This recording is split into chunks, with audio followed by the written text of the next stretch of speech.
Sebelum ceritanya dimulai, silahkan tulis di kolom komentar dari daerah mana saja teman-teman yang menonton cerita ini. Jangan lupa like dan subscribe agar channel ini bisa semakin berkembang dan bisa mempersembahkan cerita yang lebih menarik lagi. Ruangan itu terasa dingin, bukan karena pendingin udara yang berembus pelan di sudut atas, melainkan karena suasana yang membekukan hati. Arini duduk tegak di kursinya, kedua tangan tertangkup di pangkuan, merasakan dinginnya kayu pernis di bawah jemarinya. Ia memaksa pandangannya lurus ke depan, tertuju pada sosok pria tua berwibawa yang duduk di kursi tertinggi. Hakim. Pria yang dalam beberapa menit ke depan akan memegang palu dan menghancurkan sisa-sisa dunianya secara resmi. Di seberang ruangan, di sisi lain yang terasa seperti galaksi yang berbeda, duduklah Bram. Pria yang selama 10 tahun terakhir ia sebut suami. Di sampingnya, dengan jemari yang sengaja ditautkan erat, duduklah Rania. Wanita yang menjadi alasan mengapa mereka semua berada di sini. Arini bisa merasakan tatapan mereka, campuran antara kemenangan dan sedikit rasa kasihan yang dibuat-buat, menusuk kulitnya seperti ribuan jarum es. Ia tidak akan memberi mereka kepuasan dengan menoleh. Tidak. Ia telah menangis selama berbulan-bulan di balik pintu kamarnya yang terkunci, meraung dalam diam di bawah pancuran air, memukuli bantal hingga buku-buku jarinya memutih. Air matanya sudah kering. Yang tersisa kini hanyalah kekosongan yang aneh, jurang menganga di dalam dadanya yang telah ia putuskan untuk diisi dengan sesuatu yang lain. Sesuatu yang lebih keras dari kesedihan. Sesuatu yang dingin seperti baja. Suara hakim menggema, membacakan poin-poin kesepakatan yang terasa seperti vonis mati bagi masa lalunya. Harta gonogini, tunjangan, hak asuh yang tidak relevan karena mereka belum memiliki anak. Setiap kata adalah paku yang menancap di peti mati pernikahannya. Arini mendengarkan tanpa ekspresi. Ia sudah mempelajari setiap klausul, setiap pasal, bersama pengacaranya. Ia tahu apa yang menjadi haknya, dan yang lebih penting, ia tahu apa yang mutlak menjadi miliknya. Sesuatu yang Bram dan Rania, dalam arogansi mereka, telah lupakan. Dengan ini, pengadilan memutuskan bahwa ikatan pernikahan antara saudara Bramantio Wicaksono dan saudari Arini Dewayani dinyatakan putus karena perceraian. To. 3 ketukan palu kayu itu terdengar seperti ledakan di telinga Arini. Gema suaranya merambat di lantai, naik ke kursinya, dan bergetar di tulang punggungnya. Selesai. 10 tahun hidupnya, impiannya, pengorbanannya, kini resmi berakhir dengan 3 ketukan singkat. Ia melihat Bram langsung menoleh ke arah Rania, senyum lega dan penuh kemenangan terukir di wajahnya. Rania membalasnya dengan usapan lembut di punggung, seolah menenangkan pahlawan yang baru saja kembali dari medan perang. Perut Arini terasa mual melihat pemandangan itu. Medan perang? Merekalah yang membawa bom dan menghancurkan segalanya. Lalu kini mereka merayakan di atas puing-puingnya. Arini berdiri dengan gerakan yang terkontrol. Pengacaranya menepuk bahunya pelan, sebuah isyarat dukungan. Ia mengangguk singkat, lalu berbalik untuk berjalan keluar. Ia tahu ia tidak akan bisa lolos begitu saja. Benar saja, di koridor pengadilan yang sepi, langkahnya dihentikan oleh suara yang dulu selalu ia rindukan setiap sore, namun kini terdengar begitu asing dan menjijikan. Arini, tunggu. Ia berhenti, tapi tidak berbalik. Ia hanya berdiri mematung, menatap ujung lorong yang terang, seolah itu adalah jalan menuju kebebasannya. Setidaknya lihat aku kalau aku bicara, kata Bram, nadanya memerintah. Sama seperti biasanya. Dengan tarikan napas panjang, Arini memutar tubuhnya perlahan. Di sanalah mereka berdiri. Bram, dengan kemeja mahalnya yang sedikit kusut, dan Rania, bergelayut manja di lengannya, menatap Arini dengan sorot mata superior. Wanita itu mengenakan gaun yang Arini yakini harganya setara dengan cicilan mobilnya sebulan. Tentu saja. Uang Bram sekarang adalah uang Rania. Atau lebih tepatnya, uang yang Bram dapatkan saat masih menikah dengannya. Ada apa, Bram? Tanya Arini, suaranya terdengar datar, tanpa emosi. Ia bangga pada dirinya sendiri, karena berhasil menjaga suaranya agar tidak bergetar. Bram berdeham, mencoba menampilkan citra pria dewasa yang bertanggung jawab. Aku hanya ingin ini semua selesai dengan baik-baik. Aku harap tidak ada dendam di antara kita. Arini hampir tertawa. Tidak ada dendam? Pria ini menghancurkan hatinya, mengkhianati sumpahnya, dan kini ia berbicara tentang menyelesaikan semuanya dengan baik-baik. Aku akan mengurus kepindahanku secepatnya, lanjut Bram, tidak menyadari atau mungkin tidak peduli dengan badai di dalam diri Arini. Jadi, aku harap kamu juga bisa segera berkemas dan meninggalkan rumah. Aku dan Rania ingin memulai hidup baru kami secepatnya. Inilah saatnya. Momen yang telah ia antisipasi. Permintaan angkuh yang ia tahu pasti akan datang. Rania tersenyum kecil di samping Bram. Senyum seorang pemenang yang akan segera mengklaim hadiah utamanya. Rumah itu. Rumah besar dengan taman mawar di halaman depan yang Arini tanam sendiri. Dapur luas dengan meja marmer tempat Arini menghabiskan ratusan jam mencoba resep baru untuk Bram. Ruang kerja dengan rak buku dari kayu jati yang Arini rancang agar Bram bisa bekerja dengan nyaman. Setiap sudut rumah itu adalah keringat dan air matanya. Dan kini, mereka memintanya pergi dari sana seolah ia hanyalah seorang tamu. Arini tidak mengatakan apa-apa. Ia hanya membuka tas tangannya yang elegan, mengeluarkan sebuah gantungan kunci dari kulit, dan melepas salah satu kuncinya. Kunci pintu utama. Dengan langkah pelan, ia mendekati mereka. Rania sedikit tersentak, mungkin mengira Arini akan menyerangnya. Tapi Arini hanya berhenti di depan Bram. Ia menatap lurus ke mata pria itu, mata yang dulu menatapnya dengan penuh cinta, kini hanya dipenuhi oleh bayangan wanita lain. Kalian ingin memulai hidup baru? Bisik Arini, suaranya cukup pelan sehingga hanya Bram yang bisa mendengarnya. Ia mengulurkan kunci itu. Ambillah. Bram tampak sedikit terkejut dengan betapa mudahnya Arini menyerah. Ia mengambil kunci itu dari tangan Arini. Jemari mereka sempat bersentuhan, dan Arini merasakan sengatan dingin yang menjalar. Ia menarik tangannya secepat mungkin. Baguslah kalau kamu mengerti, kata Bram, mencoba mendapatkan kembali kendali atas situasi. Ini yang terbaik untuk semua. Arini tidak menjawab. Ia hanya memberikan satu tatapan terakhir pada Rania, sebuah tatapan yang tidak bisa diartikan oleh wanita itu. Bukan tatapan benci, bukan juga sedih. Itu adalah tatapan seorang ahli strategi yang baru saja memindahkan bidak caturnya ke posisi skakmat. Lalu, tanpa sepatah kata pun lagi, Arini berbalik dan berjalan menyusuri koridor. Suara sepatunya menggema di kesunyian, meninggalkan mereka berdua yang masih merayakan kemenangan prematur mereka. Di dalam mobilnya, Arini akhirnya membiarkan dirinya bernapas. Jantungnya berdebar kencang, bukan karena sakit hati, tapi karena adrenalin. Tangannya sedikit gemetar saat ia memasukkan kunci mobil ke lubang starter. Mesin menyala dengan deru halus. Ia duduk diam selama beberapa saat, menatap lurus ke depan melalui kaca depan. Hujan mulai turun, rintik-rintik kecil yang membasahi kaca, mengaburkan pandangan ke gedung pengadilan yang kini berada di belakangnya. Ia membuka kembali tas tangannya merogoh ke dalam dan menemukan apa yang dicarinya. Ia menariknya keluar dan meletakkannya di telapak tangannya. Satu set kunci lain, yang bentuknya identik dengan yang baru saja ia berikan pada Bram. Gantungan kuncinya pun sama, terbuat dari kulit yang sama. Namun set kunci ini terasa berbeda. Terasa lebih berat. Terasa seperti kekuatan. Ini adalah set kunci asli. Kunci yang terhubung dengan sertifikat hak milik yang mencantumkan namanya, dan hanya namanya. Sertifikat untuk properti yang ia beli dengan uang warisan orang tuanya, jauh sebelum ia mengenal Bram. Sebuah fakta hukum yang begitu sederhana. Namun entah bagaimana, Bram, dalam kesombongannya, telah melupakannya. Ia selalu menganggap apa yang menjadi milik Arini secara otomatis menjadi milik mereka berdua, padahal hukum berkata lain.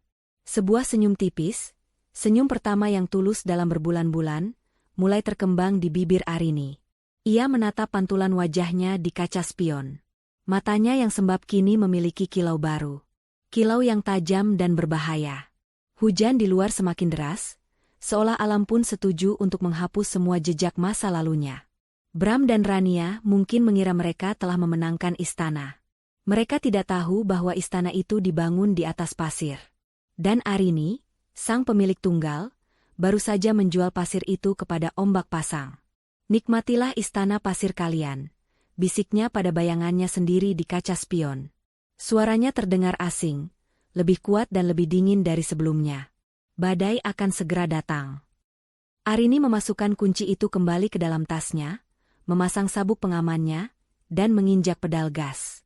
Mobilnya meluncur mulus ke jalan raya, menjauh dari masa lalunya, menuju masa depan yang akan ia bangun sendiri di atas puing-puing yang sengaja ia ciptakan untuk mereka. 2 minggu berlalu dalam keheningan yang direncanakan. Arini memutus semua kontak.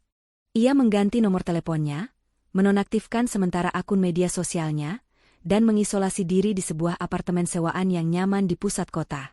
Ia menghabiskan waktunya dengan melakukan hal-hal yang telah lama ia abaikan.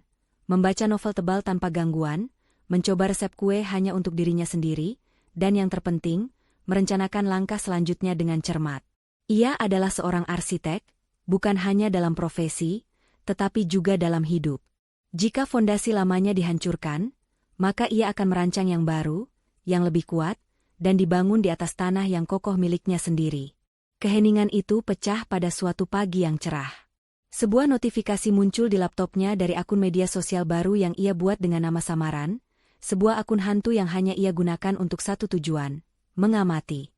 Salah satu teman lamanya, yang tidak tahu bahwa Arini bisa melihatnya, baru saja mengunggah serangkaian foto. Foto-foto dari acara pernikahan Bram dan Rania. Jantung Arini berdebar sedikit lebih cepat saat ia mengklik album itu. Jarinya melayang di atas mousepad. Ragu sejenak, sebelum akhirnya menekan. Layarnya langsung dipenuhi oleh wajah-wajah bahagia. Terlalu bahagia. Di sana, di halaman belakang rumahnya, rumah mereka dulu, Bram dan Rania berdiri di bawah lengkungan bunga putih yang indah. Rania, dalam gaun pengantinnya yang mewah, tersenyum lebar ke arah kamera, sementara Bram merangkul pinggangnya dengan posesif. Di latar belakang, Arini bisa melihat mawar-mawar merah muda yang ia tanam 2 tahun lalu, kini menjadi saksi bisu dari pengkhianatan terbesar dalam hidupnya. Arini menggulir ke bawah. Foto demi foto menampilkan pesta yang meriah. Para tamu tertawa, gelas sampanye diangkat tinggi-tinggi. Ada foto Rania memotong kue pengantin raksasa tepat di dapur marmernya. Ada foto Bram berdansa dengan Rania di teras kayu yang dulu Arini amplas dan pernis sendiri. Setiap gambar adalah tusukan baru, bukan lagi tusukan kesedihan, melainkan tusukan yang mengobarkan api di dalam dirinya. Caption yang ditulis Rania di bawah salah satu foto membuat perutnya bergejolak. Membangun awal yang baru di istana cinta kami. Terima kasih, suamiku, telah memberikanku rumah impian ini. Inilah bukti cinta sejati kita. Rumah impian. Bukti cinta sejati. Arini mendengus. Wanita itu tidak tahu bahwa ia sedang berpesta di atas sebuah bom waktu. Istana yang ia sebut miliknya itu, hanyalah properti sewaan yang sewanya akan segera habis dengan cara yang paling brutal. Arini terus menggulir, menganalisis setiap detail, setiap wajah tamu, setiap sudut rumahnya yang kini dinodai oleh kehadiran mereka. Ia tidak merasakan sakit lagi. Yang ia rasakan adalah detasemen yang dingin, seperti seorang jenderal yang mengamati medan perang dari kejauhan sebelum memerintahkan serangan pamungkas. Sore itu, bel apartemennya berbunyi. Dita, sahabat terbaiknya, berdiri di ambang pintu dengan membawa 2 kotak pizza dan wajah penuh kekhawatiran. Aku melihat foto-fotonya, Rin, kata Dita sambil melangkah masuk dan meletakkan pizza di meja. Kamu baik-baik saja? Aku sudah mencoba meneleponmu ratusan kali. Arini memberinya senyum kecil. Aku baik-baik saja, Dit. Aku hanya butuh waktu. Ganti nomor, mulai dari awal, kau tahu kan? Dita menatapnya lekat-lekat. Aku tidak percaya mereka melakukannya. Mengadakan pesta pernikahan di rumah itu. Rumah yang kamu bangun dari nol. Itu kejam, Arini. Itu benar-benar jahat. Arini membuka kotak pizza dan mengambil sepotong. Biarkan saja. Anjing perlu menandai wilayahnya. Kan? Anggap saja begitu. Ini bukan lelucon, Rin, sergah Dita, suaranya meninggi. Kamu harusnya melawan. Tuntut bagianmu dari rumah itu. Arini mengunyah pizzanya dengan tenang. Ia menatap sahabatnya, satu-satunya orang yang tahu betapa hancurnya ia beberapa bulan lalu. Ia ingin sekali memberitahu Dita tentang rencananya, berbagi beban rahasia yang ia pikul. Tapi ia tahu ia tidak bisa. Semakin sedikit orang yang tahu, semakin sempurna eksekusinya nanti. Tidak ada gunanya, Dit. Aku hanya ingin melupakan semuanya dan melanjutkan hidup, kata Arini, mengucapkan kebohongan yang terdengar begitu meyakinkan. Dita menghela napas, tampak frustrasi tetapi akhirnya menerima keputusan sahabatnya. Mereka menghabiskan sisa sore itu dengan mengobrol tentang hal-hal ringan, mencoba mengalihkan pikiran dari bayang-bayang Bram dan Rania. Namun, sementara Arini tertawa mendengar cerita lucu Dita, sebagian dari pikirannya berada di tempat lain. Pikirannya sedang menghitung hari. Keesokan harinya, Arini memiliki jadwal pertemuan. Bukan dengan terapis atau teman, melainkan dengan dua orang yang akan menjadi sekutu utamanya. Yang pertama adalah Pak Hadi, pengacaranya. Seorang pria parubaya yang tenang dan teliti. Mereka bertemu di kantor Pak Hadi yang rapi. Semua dokumen sudah siap, Bu Arini, kata Pak Hadi sambil menyodorkan sebuah map tebal. Sertifikat hak milik asli atas nama Anda. Akta jual beli yang sudah ditandatangani oleh pihak pembeli. Semuanya sah di mata hukum. Arini memeriksa dokumen-dokumen itu satu persatu. Namanya tercetak jelas di sana. Arini Dewayani. Tidak ada nama Bramantio Wicaksono. Itulah celah yang Bram lupakan. Rumah itu dibeli sebelum mereka menikah, menggunakan uang warisan yang diwasiatkan orang tua Arini khusus untuknya.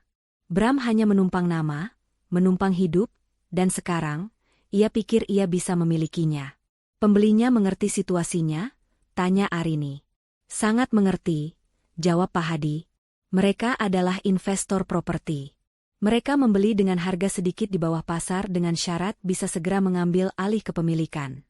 Mereka setuju untuk memberikan waktu 3 hari setelah pernikahan Tuan Bram sebagai masa tenang, seperti yang Anda minta, sebelum pihak bank yang mewakili mereka melakukan eksekusi pengosongan.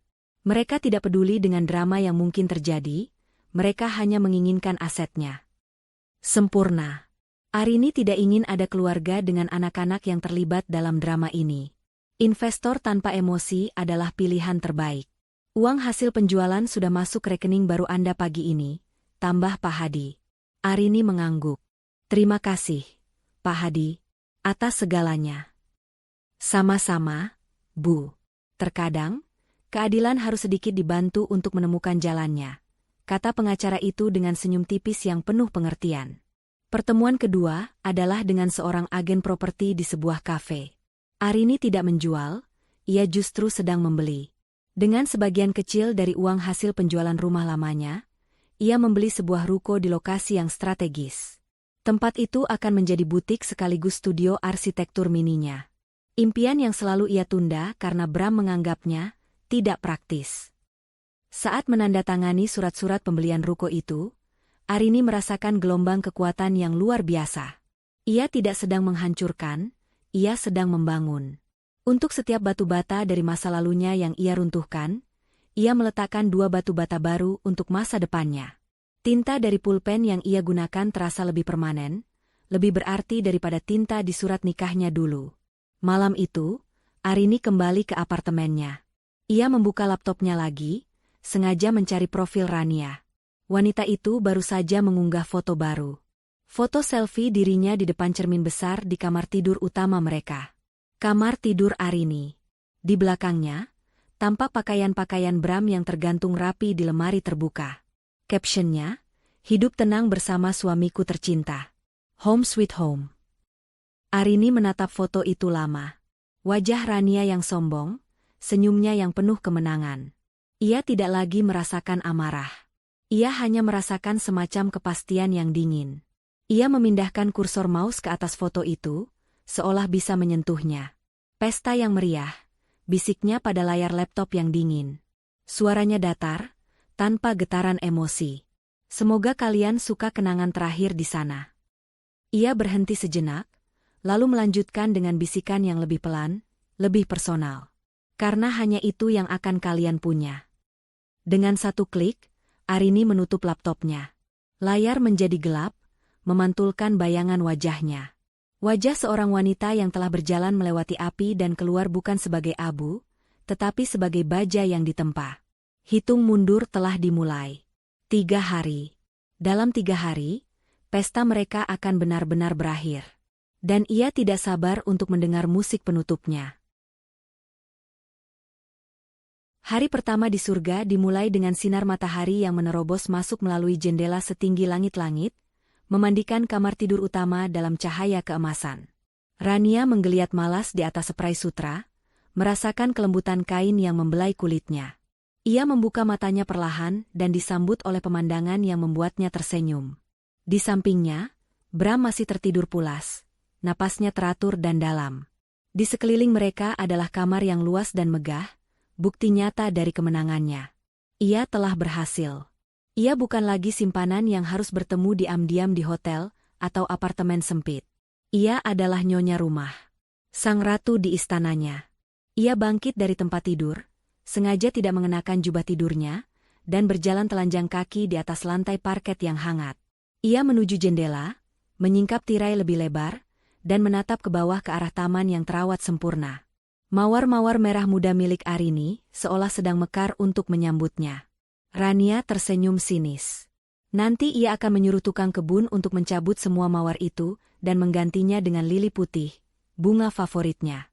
Ini adalah wilayahnya sekarang, dan ia akan menghapus semua jejak ratu sebelumnya. Bram terbangun dan melihat siluet Rania yang berdiri di dekat jendela. Ia tersenyum. "Selamat pagi, istriku." Rania berbalik, senyumnya mengembang. "Selamat pagi, suamiku. Tidur nyenyak di rumah baru kita?" Ia menekankan kata, "kita," dengan nada penuh kemenangan. "Sangat nyenyak," sahut Bram sambil meregangkan tubuh. "Akhirnya aku bisa bernapas lega di rumah ini. Tidak ada lagi suasana tegang, tidak ada lagi pertanyaan-pertanyaan sinis. Hanya ada kedamaian. Dan kamu." Rania menghampiri tempat tidur dan duduk di tepinya. "Aku sudah memikirkan apa yang akan kita lakukan pertama kali. Dinding kamar ini, warnanya terlalu kusam. Aku ingin ngecatnya dengan warna sampanye. Dan lemari pakaian itu, aku butuh yang lebih besar. Kita bisa menjebol dinding ke kamar sebelah dan membuat walk-in kloset raksasa." Bram tertawa. "Apapun yang kamu inginkan, sayang. Rumah ini milikmu sekarang. Ubah sesuka hatimu." Ia menarik Rania ke dalam pelukannya. "Arini tidak pernah punya selera sepertimu. Semuanya harus fungsional, praktis, membosankan. Kamu membawa kehidupan ke tempat ini." Mereka menghabiskan pagi itu dengan bercinta, lalu membuat rencana renovasi besar-besaran seolah mereka sedang bermain dengan rumah boneka raksasa. Mereka menertawakan pilihan furnitur Arini, mengkritik koleksi seninya, dan merencanakan untuk menjual semua perabotan lama untuk diganti dengan yang baru dan lebih modern. Setiap rencana yang mereka buat terasa seperti satu lagi paku yang mereka tancapkan di kenangan tentang Arini, memastikan wanita itu terkubur dalam-dalam dari kehidupan mereka. Hari kedua adalah hari untuk pamer. Rania, yang tidak sabar untuk menunjukkan status barunya, memutuskan untuk mengadakan pesta barbeque dadakan di tepi kolam renang. Ia mengundang lingkaran pertemanan mereka, orang-orang yang sama yang telah menjadi saksi bisu perselingkuhan mereka, dan bahkan ikut membantu menutupinya. Sore itu, halaman belakang dipenuhi tawa dan musik. Asap dari panggangan membubung ke udara, membawa aroma daging yang sedap. Bram, dengan celemek bertuliskan, "Raja Panggangan," dengan bangga membolak-balik sosis dan steak. Ia merasa gagah, menjadi pusat perhatian, pria sukses yang berhasil mendapatkan segalanya. Wanita cantik yang lebih muda dan aset properti yang mengesankan. Rania, dalam balutan bikini dan gaun pantai tipis, melayani para tamu dengan senyum manis, menerima pujian atas rumah mereka yang indah. "Kalian beruntung sekali bisa mendapatkan rumah ini, Bram," kata salah satu temannya sambil menepuk punggungnya. "Aku dengar Arini yang mendesain semuanya." Bram mendengus. Dia hanya mengawasi tukang. "Ide besarnya semua dariku. Dia terlalu kaku untuk punya visi sebagus ini." Sebuah kebohongan yang ia ucapkan dengan begitu lancar, hingga ia sendiri hampir mempercayainya. Sementara itu, Rania mengalami sedikit masalah di dapur. Ia mencoba membuat es kopi susu kekinian dengan mesin espresso canggih yang terpasang di dapur, tetapi ia tidak tahu cara mengoperasikannya. Setelah menekan beberapa tombol yang salah dan membuat uap panas menyembur kemana-mana, ia menyerah dengan kesal. "Mesin konyol ini rusak," keluhnya pada seorang teman wanitanya. Dulu Arini jago sekali membuat kopi dengan mesin itu, ceplos temannya tanpa berpikir, lalu segera menutup mulutnya saat menyadari kesalahannya. Wajah Rania langsung mengeras. Oh ya?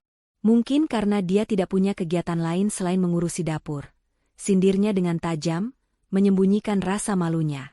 Ia akhirnya hanya menyajikan kopi instan, namun memastikan tidak ada yang melihatnya saat ia menyeduhnya. Pesta berlanjut hingga malam. Mereka berenang, menari, dan minum hingga mabuk. Di puncak kemeriahan, Bram mengangkat gelasnya. Untuk kita semua, untuk teman-teman sejati, dan yang terpenting, untuk istriku yang cantik, Rania, dan untuk awal baru kita di rumah ini. Masa lalu biarlah terkubur. Untuk masa lalu yang terkubur, sahut yang lain serempak. Mereka bersulang, gelas mereka beradu di bawah cahaya lampu taman, tidak menyadari bahwa mereka sedang berpesta di atas tanah pemakaman sebuah pernikahan, dan arwahnya tidak beristirahat dengan tenang. Hari ketiga, hari terakhir surga mereka, adalah yang paling sempurna. Pagi itu, Bram dan Rania memutuskan untuk bersantai. Tidak ada pekerjaan, tidak ada tamu. Hanya mereka berdua. Mereka sarapan di teras belakang, menghadap ke kolam renang yang airnya berkilauan. Udara pagi itu segar, dan kicau burung terdengar merdu dari pepohonan. Aku rasa kita butuh liburan.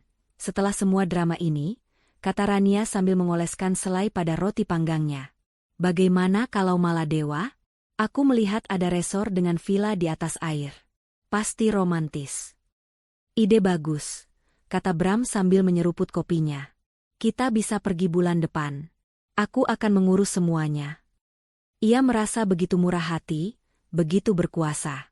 Keuangannya memang sedikit menipis setelah perceraian dan biaya pernikahan yang mewah, tapi ia yakin beberapa proyek besar di kantornya akan segera cair. Ia tidak khawatir. Rania mengeluarkan tabletnya dan mulai menjelajahi situs-situs perjalanan, matanya berbinar-binar membayangkan pasir putih dan laut biru. Aku juga sudah melihat-lihat sofa baru untuk ruang keluarga.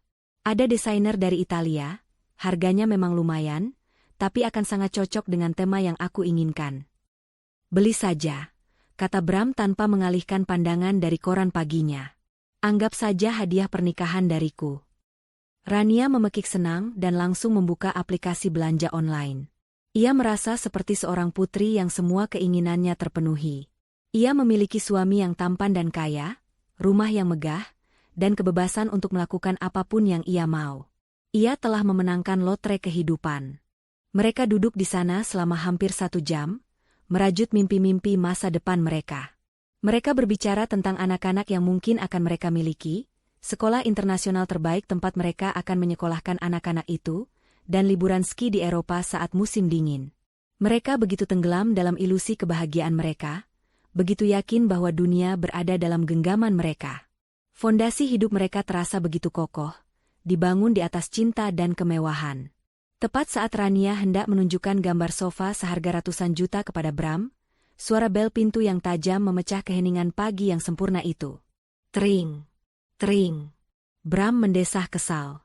Siapa sih yang bertamu sepagi ini di hari kerja? Ia melipat korannya dengan sedikit kasar. Paling-paling sales. Biarkan saja. Tring, tring, tring.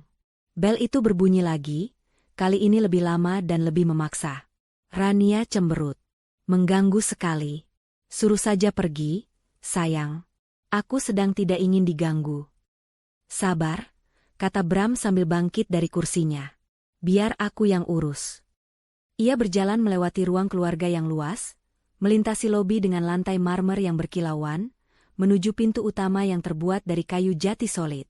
Ia sedikit kesal karena momen sempurnanya bersama Rania terganggu.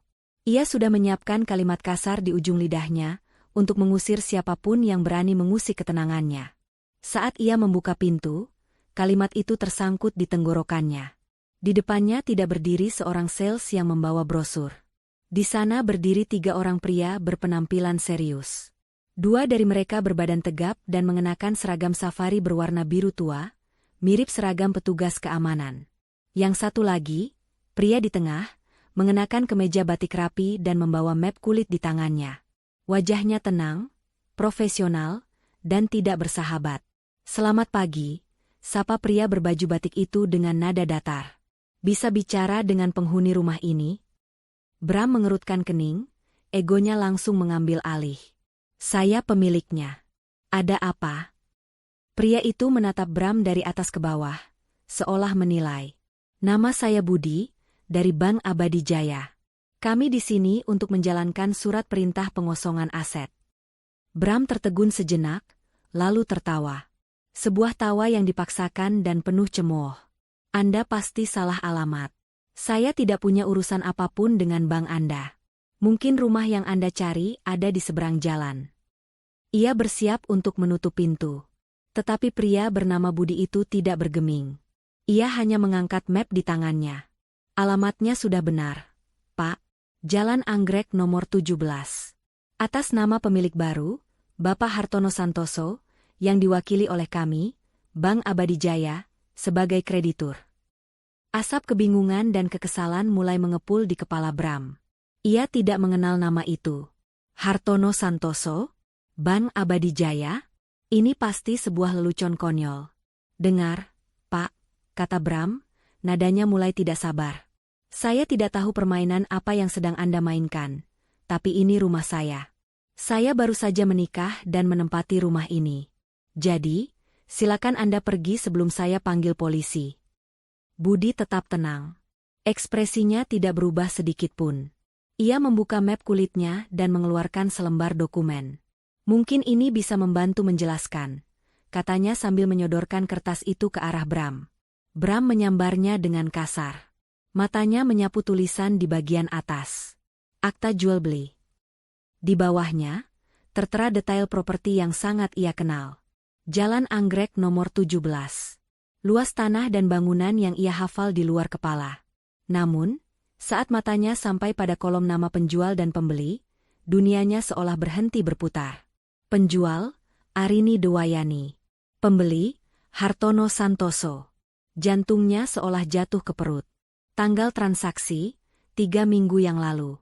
As mereka berbincang di depan pintu, Rania yang penasaran karena Bram terlalu lama, berjalan mendekat. Sayang, ada apa sih? Kenapa lama sekali? Saat itulah ia melihat wajah Bram. Pucat pasi seperti mayat. Di belakang pria dari ban, sebuah truk besar perlahan berhenti di depan gerbang rumah mereka.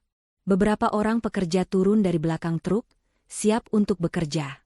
Mereka tidak membawa perabotan baru. Mereka datang untuk mengambil semuanya. Surga mereka akan segera berakhir. Ini tidak mungkin. Suara Bram keluar sebagai bisikan serak. Matanya terpaku pada selembar kertas di tangannya. Pada nama, Arini Dewayani, yang tercetak tebal dan jelas. Rasanya seperti sebuah pukulan telak di ulu hati, mengeluarkan semua udara dari paru-parunya. Otaknya berputar, mencoba mencari penjelasan logis. Kesalahan cetak, penipuan, lelucon kejam, semua kemungkinan terasa lebih masuk akal daripada kebenaran yang terpampang di depan matanya. Ada apa, Bram? Siapa mereka? Rania bertanya lagi, suaranya mulai diwarnai kepanikan saat melihat ekspresi suaminya dan kedatangan truk besar di depan rumah. Bram tidak menjawab. Ia mengangkat kepalanya dan menatap pria dari bank itu dengan tatapan liar. Ini palsu. Ini dokumen palsu. Arini tidak mungkin menjual rumah ini tanpa persetujuanku. Ini harta Gonogini, teriaknya, suaranya pecah. Pak Budi, sang perwakilan bank, menghela napas dengan sabar, seolah sudah mengantisipasi reaksi ini. Menurut data yang kami miliki, dan sesuai dengan sertifikat hak milik asli yang terdaftar di Badan Pertanahan Nasional, properti ini adalah aset pribadi milik Ibu Arini Dewayani, yang diperoleh sebelum masa pernikahan. Beliau memiliki hak penuh untuk menjualnya tanpa memerlukan persetujuan dari siapapun, termasuk mantan suaminya. Transaksi ini 100% sah secara hukum. Setiap kata yang diucapkan Pak Budi adalah palu godam yang menghantam fondasi keyakinan Bram. Sebelum menikah, warisan, tiba-tiba ia teringat samar-samar percakapan bertahun-tahun lalu, di mana Arini pernah menyebut bahwa rumah itu ia beli dari uang peninggalan orang tuanya. Saat itu Bram tidak terlalu memedulikannya. Ia hanya melihat rumah besar dan nyaman yang bisa ia tinggali. Ia selalu menganggapnya sebagai milik mereka. Sebuah kesalahan fatal yang kini kembali untuk menghantuinya. Saya tidak peduli, bentak Bram, kini dilanda kepanikan murni. Kalian tidak bisa masuk. Ini rumah saya. Saya akan panggil pengacara saya. Saya akan panggil polisi. Ia mencoba membanting pintu, tetapi salah satu petugas keamanan berbadan tegap dengan sigap menahannya dengan kaki. Kami justru akan berterima kasih jika Anda memanggil polisi, Pak, kata Pak Budi dengan tenang. Kami membawa salinan surat perintah pengadilan untuk pengosongan ini. Pihak kepolisian hanya akan membantu kami jika Anda menolak untuk bekerja sama. Anda saat ini berada di properti milik klien kami secara ilegal. Anda sedang melakukan pelanggaran. Pelanggaran. Kata itu menggema di telinga Bram. Ia, Bramantio Wicaksono, seorang manajer senior di perusahaan multinasional, dituduh sebagai penyusup di rumah yang ia anggap miliknya sendiri. Rania, yang sejak tadi hanya bisa mendengarkan dengan bingung, akhirnya memahami inti dari mimpi buruk ini. Apa maksudnya? Apa maksudnya Arini menjual rumah ini? Pekiknya, suaranya melengking tinggi. Ia maju dan merebut kertas itu dari tangan Bram. Matanya melebar ngeri saat membaca isinya. Tidak. Tidak mungkin. Jalang itu tidak mungkin melakukan ini. Jeritnya. Wajahnya yang cantik berubah menjadi seringai kemarahan dan ketidakpercayaan. Saat itulah, atas isyarat dari Pak Budi, para petugas mulai bergerak. Mereka melewati Bram dan Rania yang masih membeku di ambang pintu, dan mulai masuk ke dalam rumah. Beberapa orang pekerja dari truk juga mulai berdatangan, membawa kotak-kotak kardus kosong dan terpal. Hei, apa yang kalian lakukan? Keluar dari rumah saya? Raung Bram, mencoba mendorong salah satu petugas, namun tubuhnya yang biasa duduk di belakang meja kantor bukanlah tandingan bagi pria yang terlatih. Ia didorong minggir dengan mudah. Kekacauan pun dimulai. Para pekerja itu bergerak dengan efisiensi yang dingin dan brutal. Mereka masuk ruang tamu dan tanpa basa-basi mulai mengangkat sofa kulit mahal yang baru Rania pamerkan kemarin. Lukisan di dinding diturunkan. Vas bunga kristal di atas meja dikosongkan isinya dan dimasukkan ke dalam kotak. Suara gesekan perabotan di lantai marmer, suara selotip yang ditarik, dan suara perintah dari mandor mereka menciptakan simfoni kehancuran bagi Bram dan Rania. Jangan sentuh barang-barangku, jerit Rania saat melihat seorang pekerja hendak membungkus tas-tas desainer miliknya yang tergeletak di kursi. Ia berlari dan mencoba merebutnya kembali. Maaf, Bu, kata pekerja itu tanpa emosi. Semua barang di dalam rumah harus dikeluarkan. Perintahnya begitu. Di luar, pemandangan itu mulai menarik perhatian. Tirai di jendela-jendela rumah tetangga mulai tersibak. Beberapa orang bahkan keluar ke teras rumah mereka, pura-pura menyiram tanaman sambil mencuri pandang. Ponsel mulai diangkat, kamera mulai merekam. Berita tentang drama di rumah nomor 17 menyebar secepat api melalui grup WhatsApp kompleks perumahan. Bram merasa dunianya runtuh. Rasa malunya membakar wajahnya lebih panas dari matahari pagi. Ia melihat Bu Ratna, tetangga sebelah yang istrinya sering mengobrol dengan Arini, menatapnya dengan campuran rasa kaget dan kepuasan. Ia melihat Pak Hadi, ketua RT, berdiri di seberang jalan, berbicara di telepon dengan wajah serius. Seluruh dunia seakan sedang menonton pertunjukan sirkus tentang kejatuhannya. Ia mencoba menelepon pengacaranya, tangannya gemetar hebat hingga ia kesulitan menekan nomor yang benar. Saat akhirnya tersambung, yang ia dapatkan hanyalah suara resepsionis yang mengatakan pengacaranya sedang dalam rapat penting. Ia mencoba menelepon Arini, ingin memakinya, ingin memohon, ingin melakukan apapun. Nomor tidak dapat dihubungi. Diblokir. Tentu saja. Wanita itu telah merencanakan ini semua dengan sempurna. Perabotan demi perabotan diangkut keluar dan diletakkan begitu saja di atas rumput taman yang terawat rapi. Sofa, meja makan, tempat tidur mereka yang megah, bahkan pakaian mereka yang dilempar dari balkon lantai 2 ke bawah dalam kantong-kantong plastik besar. Semua simbol status dan kebahagiaan mereka kini menjadi tumpukan sampah yang memalukan di pinggir jalan. Rania sudah tidak bisa mengendalikan dirinya. Ia menangis histeris, terduduk di antara tumpukan barang mereka di trotoar. Riasan mahalnya luntur oleh air mata, rambutnya yang tertata rapi kini acak-acakan. Ia tidak lagi terlihat seperti ratu yang menang. Ia terlihat seperti pengungsi yang kehilangan segalanya. Ini semua salahmu, pekiknya pada Bram, menunjuk suaminya dengan jari gemetar. Kamu bilang semuanya sudah beres. Kamu bilang rumah ini aman. Kamu pembohong. Bagaimana aku bisa tahu dia akan melakukan hal gila seperti ini? Balas Bram, suaranya sama putus asanya. Aku pikir dia sudah menyerah. Menyerah? Wanita seperti dia tidak pernah menyerah, jerit Rania. Dia hanya menunggu waktu yang tepat untuk menghancurkan kita. Dan kamu begitu bodoh sampai masuk ke dalam perangkapnya. Pertengkaran mereka menjadi tontonan utama bagi para tetangga. Tuduhan dan makian dilontarkan, cinta sejati yang mereka agung-agungkan beberapa hari lalu kini menguap di tengah panasnya aspal dan dinginnya kenyataan. Mereka tidak lagi melihat pasangan yang sempurna. Mereka melihat dua orang asing yang terikat oleh kesalahan yang sama. Proses pengosongan berlangsung selama hampir 3 jam. Saat selesai, rumah itu kembali sunyi. Pintu dan jendelanya ditutup rapat, dan sebuah papan pengumuman kecil dipasang di gerbangnya. Properti ini di bawah pengawasan Ban Abadi Jaya. Dilarang masuk. Bram dan Rania ditinggalkan begitu saja di luar gerbang. Berdiri di antara puing-puing kehidupan baru mereka. Ponsel Bram bergetar. Sebuah pesan masuk dari salah satu temannya yang tadi malam ikut berpesta. Isinya adalah sebuah tautan video. Video pengusiran mereka yang direkam oleh tetangga, dan kini sudah mulai menyebar. Rasa malu yang dirasakan Bram begitu luar biasa, hingga ia merasa ingin bumi menelannya hidup-hidup. Dari istana yang megah ke trotoar jalanan dalam satu pagi. Dari pasangan yang dikagumi menjadi bahan tertawaan dalam hitungan jam. Ini lebih buruk dari sekadar kehilangan rumah. Ini adalah penghancuran total harga diri dan reputasinya. Ia menatap Rania yang masih terisak-isak. Wajah cantik yang dulu membuatnya tergila-gila kini tampak bengkak dan jelek. Mimpi indahnya telah berubah menjadi mimpi buruk yang paling mengerikan. Ia kemudian menatap rumah yang kini tertutup rapat baginya.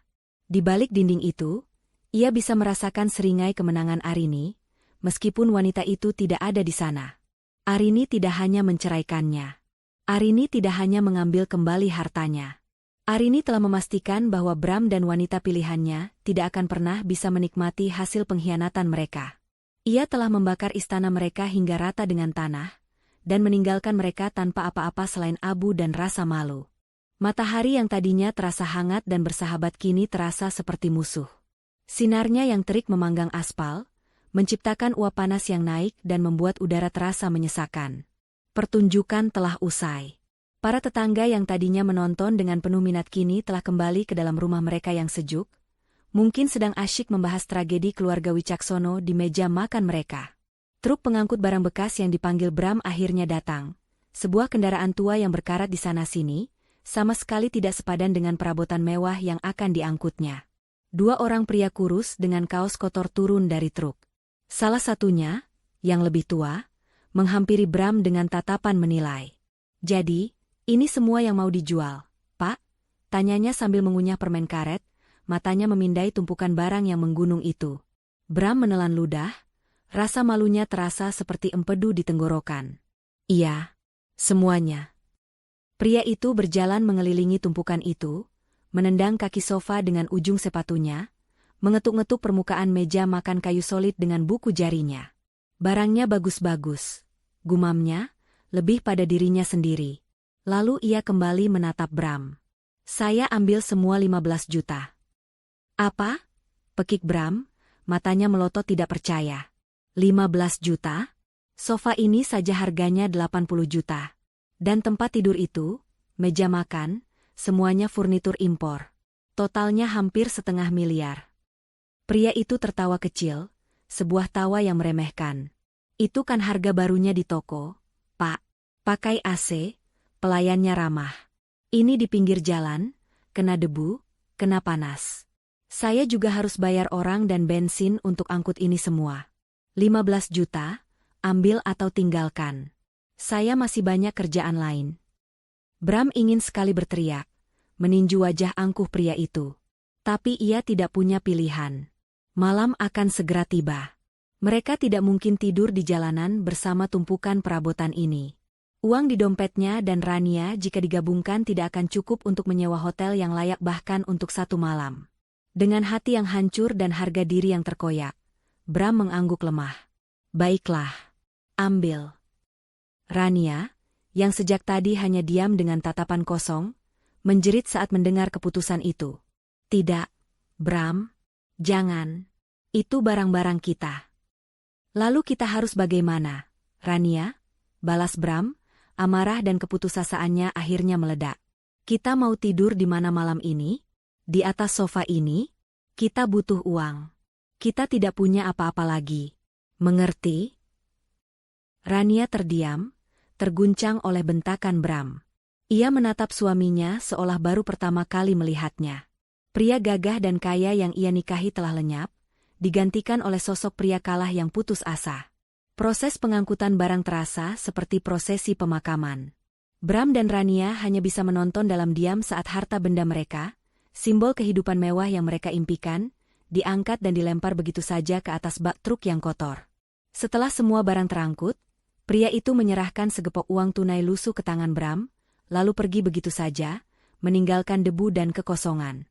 Kini yang tersisa hanyalah beberapa koper dan tas berisi pakaian yang berhasil mereka selamatkan. Jalanan di depan bekas rumah mereka terasa begitu lengang dan asing. Mereka benar-benar sendirian. Kita harus menelepon seseorang, bisik Rania, suaranya parau. Orang tuaku. Mereka pasti mau menolong. Dengan sisa harapan, Rania menekan nomor ibunya. Panggilan itu tersambung. Halo, Bu. Sapanya dengan suara bergetar. Hening sejenak di seberang sana. Lalu, suara ibunya terdengar, dingin dan tajam. Jangan telepon ke sini lagi, Rania. Ayahmu sangat marah. Video pengusiranmu sudah tersebar di seluruh grup keluarga besar. Kamu sudah mempermalukan kami semua. Jangan bawa masalahmu ke rumah ini. Klik. Panggilan diputus. Rania menatap layar ponselnya dengan nanar. Air mata yang ia kira sudah kering, kembali mengalir. Ibunya sendiri telah membuangnya. Bagaimana? Tanya Bram, meskipun ia sudah bisa menebak jawabannya dari ekspresi wajah Rania. Rania tidak menjawab, hanya menggelengkan kepalanya sambil terisak. Sialan, umpat Bram. Ia kemudian mencoba peruntungannya. Ia menelepon orang tuanya. Ayahnya yang mengangkat. Tidak ada sapaan hangat, hanya ceramah panjang yang menusuk. Tentang bagaimana Bram telah membuang wanita baik seperti Arini demi perempuan tidak jelas. Tentang bagaimana perbuatan Bram telah mencoreng nama baik keluarga. Ayahnya tidak menawarkan bantuan, hanya nasihat pahit. Kamu sudah dewasa, Bramantio. Kamu yang membuat kekacauan ini, kamu sendiri yang harus membereskannya. Satu persatu, mereka mencoba menghubungi teman-teman mereka. Teman-teman yang 2 hari lalu berpesta di kolam renang mereka. Jawabannya selalu sama. Beberapa tidak mengangkat telepon. Yang lain memberikan alasan yang dibuat-buat. Wah, maaf, bro. Rumahku lagi penuh, ada mertua datang dari kampung. Atau, aduh, Ran, apartemenku kecil sekali, tidak akan muat. Maaf ya. Dinding-dinding mulai merapat. Dunia yang mereka kenal, dunia yang penuh dengan senyum dan pujian, kini telah menutup pintunya rapat-rapat. Mereka menjadi paria, orang buangan yang dijauhi karena kemalangan mereka menular. Malam mulai turun, membawa hawa dingin yang menusuk tulang. Lampu-lampu jalan mulai menyala, menerangi 2 sosok menyedihkan yang duduk di halte bus bersama koper-koper mereka. Uang 15 juta di saku Bram terasa begitu sedikit. Ia tahu ia harus menghematnya. Ia membuka aplikasi pemesanan hotel di ponselnya, mengurutkan dari harga termurah. Nama-nama hotel yang muncul adalah nama-nama yang belum pernah ia dengar, terletak di ganggang sempit dan kawasan kumuh di pinggir kota. Setelah memesan taksi online, mereka akhirnya tiba di tujuan. Sebuah bangunan tua 3 lantai dengan cat yang sudah mengelupas. Papan nama, Motel Melati, menyala remang-remang, beberapa hurufnya sudah mati. Udara di lobi terasa pengap, campuran antara bau asap rokok, kamper, dan sesuatu yang lembab dan tidak terdefinisi. Resepsionisnya adalah seorang pria tua yang menatap mereka dengan curiga dari balik meja yang berantakan. Setelah membayar untuk 1 malam dan memberikan kartu identitas, mereka diberi sebuah kunci kamar bernomor 302. Tidak ada lift. Mereka harus menyeret koper-koper berat mereka menaiki tangga yang sempit dan berdebu. Saat Bram membuka pintu kamar 302, Rania terkesiap ngeri. Ruangan itu kecil dan menyedihkan. Hanya ada satu tempat tidur dengan sprei kusam yang warnanya sudah pudar, dan memiliki beberapa noda yang mencurigakan. Sebuah lemari kayu tua berdiri di sudut, pintunya sedikit miring. Kipas angin di langit-langit berputar dengan malas, mengeluarkan suara berderit yang konstan. Kamar mandinya bahkan lebih buruk. Lantainya berlumut dan ada bau tidak sedap yang berasal dari lubang pembuangan. Ini adalah neraka. Sebuah antitesis dari semua yang mereka miliki pagi tadi. Rania melemparkan tasnya ke lantai. "Aku tidak mau di sini," katanya dengan suara bergetar. "Tempat ini menjijikkan." "Lalu kamu mau di mana?" sentak Bram, kesabarannya sudah habis. "Di Ritz-Carlton? Kita tidak punya uang. Rania, inilah hidup kita sekarang. Biasakan dirimu." "Hidup kita? Ini bukan hidup yang kamu janjikan padaku," jerit Rania, amarahnya meledak. "Kamu berjanji akan memberiku segalanya. Kemewahan, kenyamanan. Tapi lihat sekarang kita di mana. Di kandang tikus ini. Ini semua karena kamu terlalu bodoh dan ceroboh." "Aku?" raung Bram, maju selangkah mendekati Rania, matanya memerah. "Aku yang bodoh? Siapa yang terus-menerus merengek minta pernikahan mewah yang menghabiskan seluruh tabunganku? Siapa yang sudah merencanakan renovasi ratusan juta padahal kita baru 3 hari di sana? Kamu yang serakah. Kamu yang materialistis. Setidaknya aku tidak sebodoh kamu sampai tidak tahu kalau rumah itu bukan milikmu," balas Rania, kata-katanya setajam pisau. "Bagaimana bisa seorang pria tidak tahu status aset sebesar itu? Kamu payah, Bram. Benar-benar pria gagal." Kata gagal itu menghantam Bram lebih keras dari tamparan. Seluruh rasa frustrasi, malu, dan amarahnya memuncak. "Kamu tahu, seharusnya aku tidak pernah meninggalkan Arini," desisnya, kata-kata paling kejam akhirnya keluar dari mulutnya. Dia memang membosankan, tapi dia pintar. Dia tidak akan pernah membiarkan hal seperti ini terjadi. "Seharusnya aku tidak pernah bertemu dengan wanita sepertimu." Wajah Rania memucat, lalu memerah karena amarah. Ia mengangkat tangannya dan menampar wajah Bram sekuat tenaga. Plak! Suara tamparan itu menggema di ruangan sempit itu, lebih keras dari suara kipas angin yang berderit. Hening. Mereka hanya berdiri saling menatap, napas mereka terengah-engah, dada mereka naik turun. Tidak ada lagi cinta di mata mereka. Yang ada hanya kebencian murni dan penyesalan yang mendalam. Mereka telah menghancurkan hidup orang lain untuk bisa bersama, dan kini, mereka justru saling menghancurkan satu sama lain. Bram tidak membalas. Ia hanya memegangi pipinya yang terasa panas, lalu berbalik dan duduk di tepi tempat tidur yang keras. Rania mundur ke sudut ruangan, memeluk dirinya sendiri seolah kedinginan. Malam pertama mereka setelah terusir dari surga dihabiskan dalam keheningan yang memekakan, terperangkap di sebuah kamar motel kumuh, terjebak bersama orang yang paling mereka benci saat ini, pasangan mereka sendiri. Suara lalu lintas dari jalanan di luar terdengar seperti menertawakan mereka, dua jiwa malang yang telah menjual segalanya hanya untuk berakhir di neraka yang mereka ciptakan sendiri.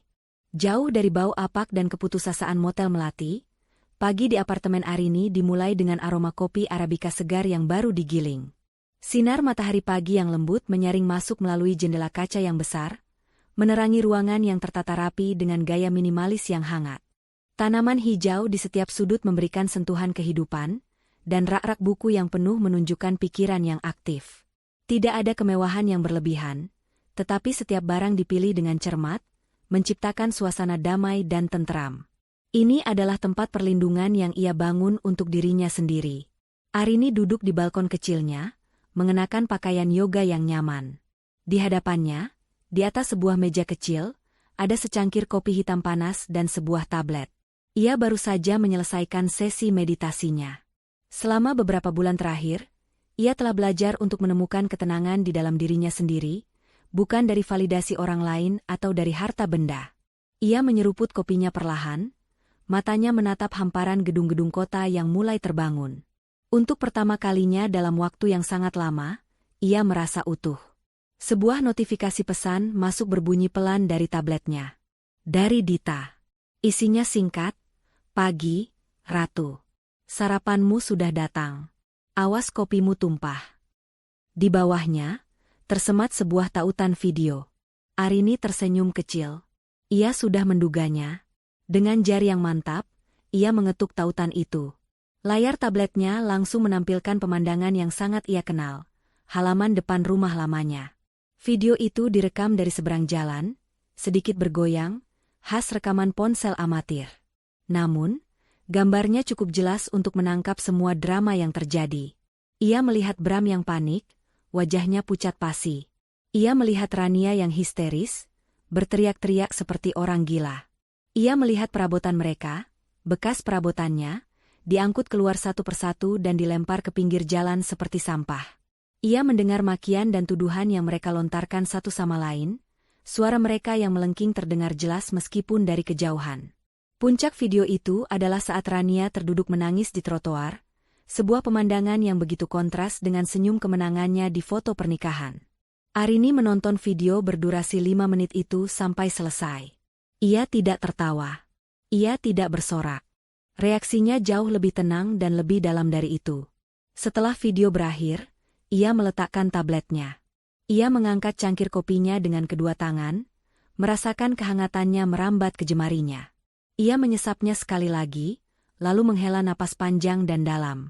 Rasanya seperti sebuah beban seberat gunung yang selama ini menekan dadanya tiba-tiba terangkat dan lenyap menjadi udara. Itu bukan perasaan bahagia yang meledak-ledak. Itu adalah perasaan lega. Perasaan keadilan. Perasaan penutupan. Ia tidak menikmati penderitaan mereka, tetapi ia menikmati konsekuensi yang mereka terima. Itu adalah buah yang mereka petik dari pohon beracun yang mereka tanam sendiri. Dengan senyum yang tenang dan puas, ia menghabiskan kopinya hingga tetes terakhir. 1 jam kemudian, Arini sudah berada di lokasi yang berbeda. Ia mengenakan celana jeans, kaos, sepatu bot, dan sebuah helm proyek berwarna putih. Ia berdiri di dalam sebuah ruko 2 lantai yang masih kosong dan berdebu. Dindingnya masih berupa semen telanjang, dan kabel-kabel menjuntai dari langit-langit. Ini adalah kanvas kosongnya. Jadi, untuk dinding di bagian depan, saya mau kita bongkar total, kata Arini kepada mandor proyek, suaranya penuh percaya diri dan antusiasme. Saya mau pasang fasad kaca penuh, dari lantai sampai langit-langit, agar cahaya alami bisa masuk sebanyak mungkin. Lantai bawah akan menjadi butik, konsepnya terbuka dan modern. Lantai atas akan menjadi studio saya. Sang mandor mengangguk-angguk. Siap, Bu Arini. Konsep yang bagus. Untuk tata letak di dalam, sudah ada gambarnya. Sudah, kata Arini sambil membuka gulungan besar kertas cetak biru di atas sebuah meja darurat. Lihat, area kasir di sini, ruang ganti di sudut sana dengan pencahayaan khusus. Untuk studio di atas, saya mau ada satu dinding yang sengaja tidak diplester, hanya batu bata ekspos untuk memberikan kesan industrial. Ia menghabiskan sepanjang pagi di sana, berdiskusi dengan para pekerja, memeriksa kualitas material, dan memastikan visinya dapat terwujud dengan sempurna. Ia bergerak dengan lincah, otaknya bekerja dengan cepat. Disinilah ia merasa paling hidup. Bukan sebagai istri seseorang, bukan sebagai korban, tetapi sebagai seorang arsitek, seorang kreator, seorang pembangun. Uang hasil penjualan rumah itu tidak ia gunakan untuk berfoya-foya. Ia menginvestasikannya kembali ke dalam dirinya, ke dalam mimpinya. Ini adalah balas dendam terbaik. Bukan dengan menghancurkan, tetapi dengan membangun sesuatu yang jauh lebih indah dan lebih berarti. Sore harinya, saat kembali ke apartemennya, Arini merasa lelah namun sangat puas. Ia berdiri di balkonnya lagi, menatap matahari yang mulai terbenam, mewarnai langit dengan semburat oranye dan ungu. Pikirannya melayang pada kejadian pagi tadi. Ia tidak merasa bersalah sedikit pun. Mungkin tindakannya terkesan kejam bagi sebagian orang, tetapi baginya itu adalah sebuah keharusan. Ia teringat sebuah malam, sekitar setahun sebelum perceraian. Ia dengan semangat menunjukkan pada Bram sebuah brosur kompetisi desain arsitektur tingkat nasional. "Aku mau ikut ini, Mas," katanya penuh harap. "Ini impianku sejak kuliah." Bram saat itu hanya melirik sekilas, lalu kembali fokus pada laptopnya. Untuk apa? Kamu sudah punya segalanya. Urus saja rumah. Pekerjaanku sudah lebih dari cukup untuk kita berdua. Jangan aneh-aneh. Penolakan dingin itu memadamkan apinya. Sejak saat itu, ia mulai memendam mimpinya, menguburnya di bawah tugas-tugas domestik dan upaya sia-sia untuk menyenangkan suaminya. Bram tidak hanya berselingkuh. Ia secara perlahan telah mencoba memadamkan cahaya di dalam diri Arini, meremehkan ambisinya agar ia tetap menjadi satelit yang berputar di orbitnya. Pengusiran itu, penjualan rumah itu, bukan hanya tentang balas dendam atas perselingkuhan. Itu adalah deklarasi kemerdekaannya. Itu adalah caranya merebut kembali semua yang telah coba direnggut darinya. Harga dirinya, mimpinya, dan masa depannya. Rumah itu adalah simbol terakhir dari kehidupan lamanya, dan ia harus menghancurkannya untuk bisa membangun yang baru. Saat itulah ponselnya berdering. Nama ibunya muncul di layar. Arini tersenyum dan mengangkatnya. Halo, Bu. Arini, nak, kamu di mana? Kamu baik-baik saja? Suara ibunya terdengar cemas. Aku baik-baik saja, Bu. Sangat baik. Kenapa? Ibunya ragu sejenak. Tadi siang, Bram dan wanita itu datang ke sini. Ke rumah ibu. Jantung Arini berhenti berdetak sesaat, tapi ia tetap tenang. Oh ya? Apa yang mereka lakukan? Mereka terlihat kacau sekali, nak. Pakaian mereka kotor, wajah mereka kuyu. Mereka mencarimu. Mereka memohon-mohon pada ibu untuk memberitahu di mana kamu tinggal. Tentu saja ibu tidak memberitahu mereka apa-apa. Ibu usir mereka. Arini menarik napas lega. Terima kasih, Bu. Ibu melakukan hal yang benar. Tapi ibu kasihan juga melihat mereka, nak. Terutama Bram, dia terlihat hancur. Potong Arini, nadanya tetap tenang. Biarkan saja, Bu. Mereka sedang menuai apa yang mereka tanam. Hening sejenak di telepon. Ibunya sepertinya mengerti. Jaga dirimu baik-baik ya, nak. Pasti, Bu. Setelah menutup telepon, Arini kembali menatap Cakrawala. Jadi, perburuan telah dimulai. Mereka mencarinya, mungkin untuk meminta pertanggungjawaban, atau lebih mungkin, untuk memohon belas kasihan. Ia tahu mereka akan menemukannya pada akhirnya. Kota ini tidak cukup besar. Tapi itu tidak masalah. Ia tidak bersembunyi karena takut. Ia bersembunyi untuk memberi mereka waktu agar benar-benar merasakan keputusasaan. Agar mereka sampai pada titik terendah mereka. Ia tersenyum tipis. Biarkan mereka mencari, bisiknya pada angin senja. Mereka akan menemukanku, tapi hanya saat aku sudah siap. Dan saat itu tiba, pertunjukan yang sesungguhnya baru akan dimulai. Hari-hari di Motel Melati berlalu bukan sebagai satuan waktu, melainkan sebagai siklus penderitaan yang tak berujung. Pagi datang bukan dengan harapan, melainkan dengan kesadaran menyakitkan bahwa mereka masih terperangkap di neraka yang sama. Kamar sempit itu telah menjadi penjara mereka, dan keheningan di antara Bram dan Rania terasa lebih berat dan lebih menyesakan daripada udara pengap di dalamnya. Mereka bergerak di sekitar satu sama lain seperti dua hewan liar yang dipaksa berbagi kandang yang terlalu kecil. Setiap lirikan adalah percikan permusuhan, setiap helaan napas adalah tuduhan. Uang hasil penjualan perabotan mereka menipis dengan kecepatan yang mengerikan. Setiap hari, resepsionis motel mengetuk pintu untuk menagih biaya sewa harian, sebuah pengingat konstan akan status mereka yang genting. Makanan mereka kini terdiri dari mie instan yang diseduh dengan air panas dari dispenser di lorong, atau sesekali nasi bungkus murah dari warung di seberang jalan, yang mereka makan dalam diam di atas tempat tidur mereka yang bernoda. Kemewahan masa lalu, steak, sampanye, makan malam di restoran mahal, terasa seperti adegan dari film tentang kehidupan orang lain. Penampilan fisik mereka adalah cerminan dari kejatuhan mereka.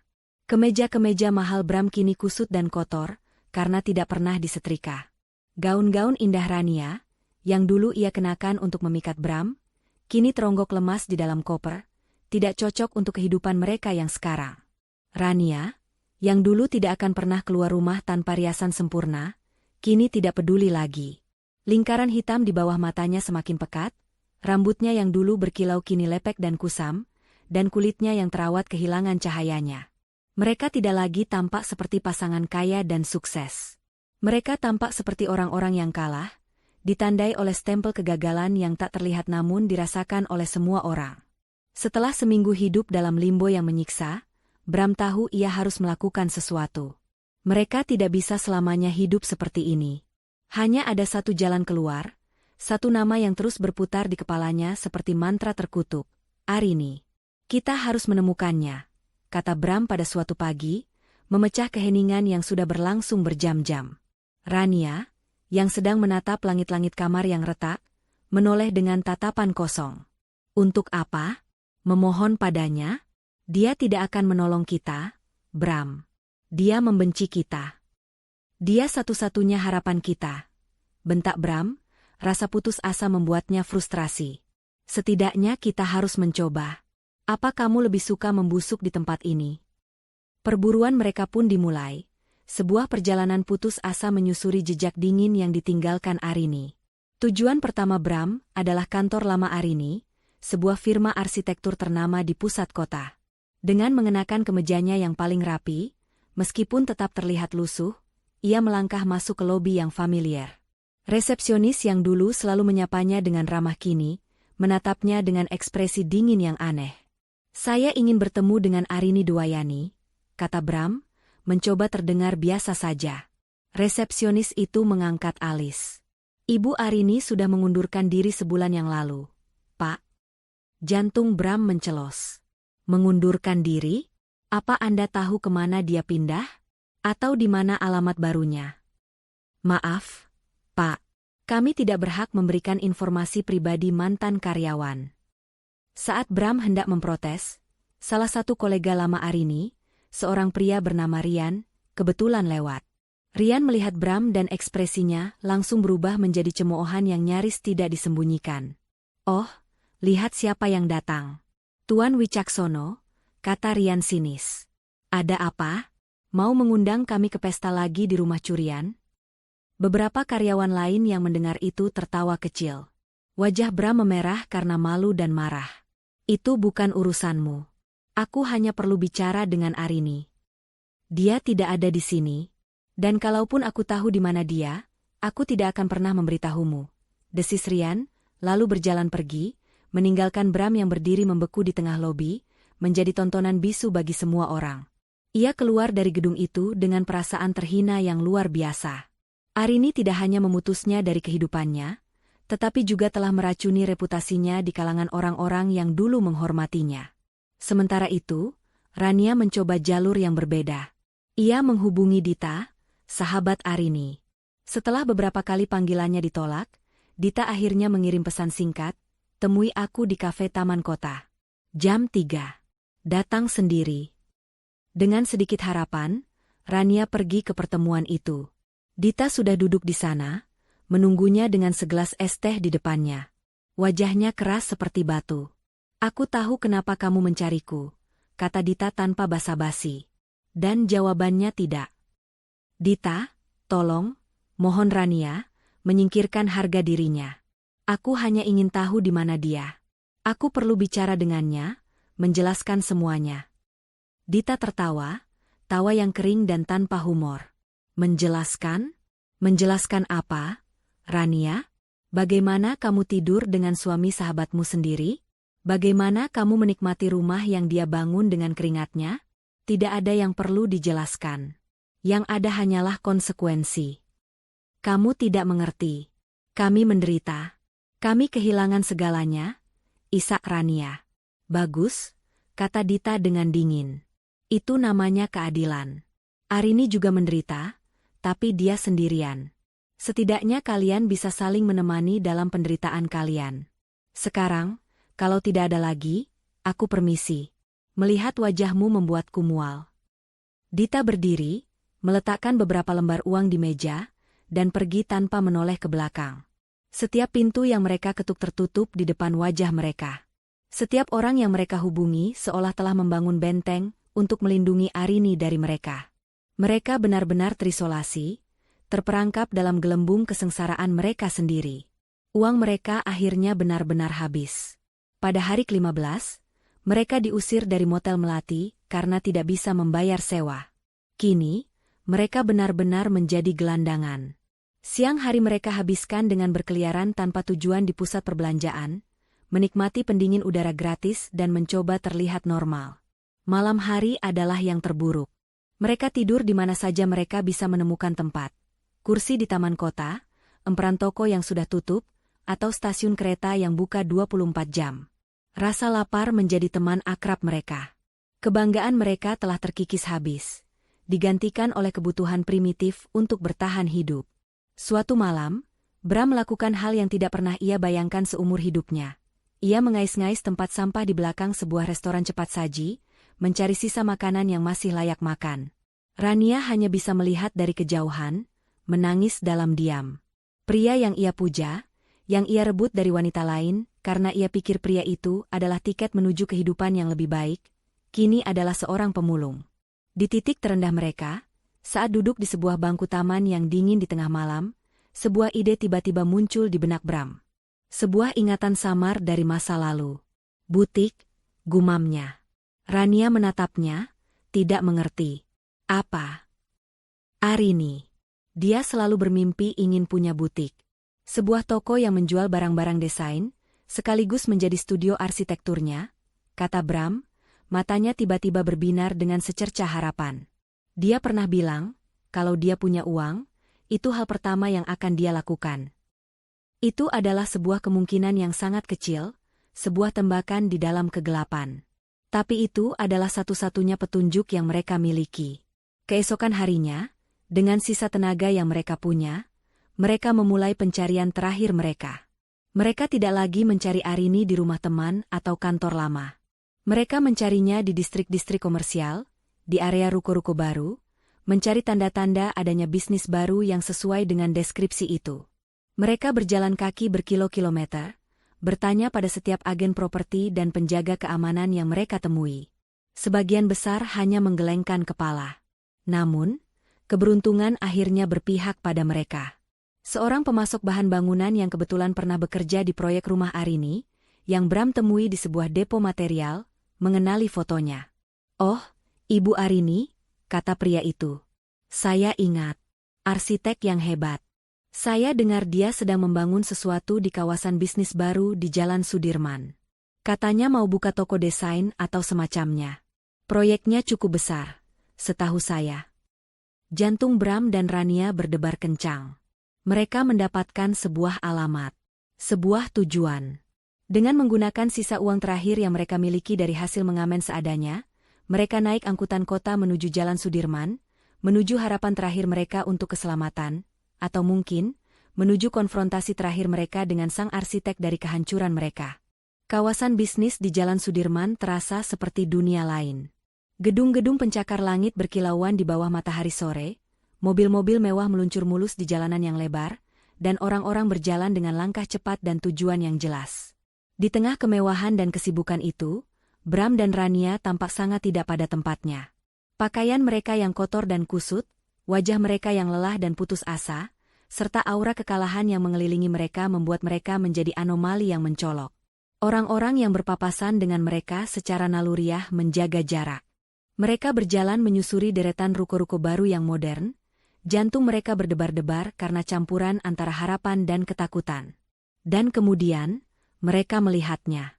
Sebuah ruko di sudut jalan, 2 lantai, dengan fasad kaca yang hampir selesai dipasang. Di atasnya, terpasang sebuah papan nama yang elegan dan minimalis, dengan huruf-huruf timbul berwarna perak yang berkilau. ARINI, Design Lifestyle. Napas mereka tercekat. Jadi ini benar? Ini bukan hanya mimpi. Arini tidak hanya menjual rumah mereka. Ia telah menggunakan uang itu untuk mewujudkan impiannya. Impian yang dulu sering Bram remehkan. Dengan langkah ragu, mereka mendekat. Bagian dalam ruko itu masih dalam tahap penyelesaian akhir. Debu konstruksi masih terlihat di lantai, dan beberapa pekerja sedang memasang lampu sorot di langit-langit. Di tengah-tengah semua itu, berdirilah Arini. Punggungnya menghadap mereka. Ia mengenakan helm proyek putih, memegang sebuah cetak biru, dan sedang berbicara dengan penuh semangat kepada mandornya, menunjuk ke sebuah dinding. Cahaya matahari sore yang masuk melalui kaca depan menyinari sosoknya, menciptakan siluet yang kuat dan berwibawa. Ia tertawa mendengar sesuatu yang dikatakan oleh mandornya, sebuah tawa yang lepas dan tulus. Tawa yang sudah lama tidak pernah Bram dengar. Pemandangan itu, pemandangan Arini yang begitu hidup, begitu bersemangat, begitu sukses di tengah puing-puing kehidupan mereka, adalah sebuah tamparan yang lebih keras daripada tamparan fisik manapun. Ia tidak hanya bertahan hidup tanpa mereka, ia berkembang pesat. Rasa iri dan benci yang tajam menusuk hati Rania. Sementara ia harus tidur di jalanan, wanita ini sedang membangun istananya sendiri. Bram, di sisi lain, merasakan campuran emosi yang rumit, penyesalan yang mendalam, rasa kagum yang enggan ia akui, dan yang paling dominan, rasa putus asa yang luar biasa. Wanita ini adalah satu-satunya orang di dunia yang bisa menyelamatkan mereka. Mereka berdiri di luar selama beberapa menit, membeku, tidak mampu bergerak. Harga diri mereka yang tersisa berteriak agar mereka berbalik dan pergi. Tetapi perut mereka yang lapar dan kaki mereka yang lelah menjeritkan hal yang sebaliknya. Akhirnya, keputusasaan menang. Kita harus melakukannya, bisik Bram, lebih pada dirinya sendiri. Ia mendorong pintu kaca yang belum terpasang sempurna, yang menimbulkan suara berderit. Suara itu cukup untuk membuat semua aktivitas di dalam berhenti. Para pekerja menoleh. Sang mandor menoleh. Dan akhirnya, Arini pun berbalik. Saat matanya bertemu dengan mata Bram dan Rania, senyum di wajahnya lenyap seketika. Wajahnya tidak menunjukkan keterkejutan, kemarahan, atau bahkan kebencian. Wajahnya menjadi sebuah topeng yang tenang dan kosong. Matanya dingin seperti es. Seolah ia sedang melihat dua orang asing yang tidak berarti. Keheningan yang canggung menyelimuti ruangan. Para pekerja saling berpandangan, tidak mengerti apa yang sedang terjadi. Arini tidak mengatakan apa-apa. Ia hanya terus menatap mereka, menunggu. Bram menelan ludah, mencoba menemukan suaranya. Ia telah menyiapkan pidato di kepalanya, sebuah permohonan yang penuh penyesalan. Tapi saat menatap mata dingin Arini, semua kata-kata itu lenyap. Yang tersisa hanyalah kepanikan dan insting untuk bertahan hidup. Dan kemudian, mereka melakukan hal yang tak terbayangkan. Bram maju selangkah, lalu lututnya lemas dan ia jatuh berlutut di lantai beton yang berdebu. Ia menundukkan kepalanya dalam-dalam, bahunya bergetar. Melihat itu, Rania, setelah ragu sesaat, ikut menjatuhkan dirinya di samping Bram. Ia juga bersujud. Isak tangisnya mulai terdengar, memecah keheningan. Sang manajer senior yang angkuh dan sang primadona yang sombong kini bersujud seperti pengemis di hadapan wanita yang telah mereka hancurkan.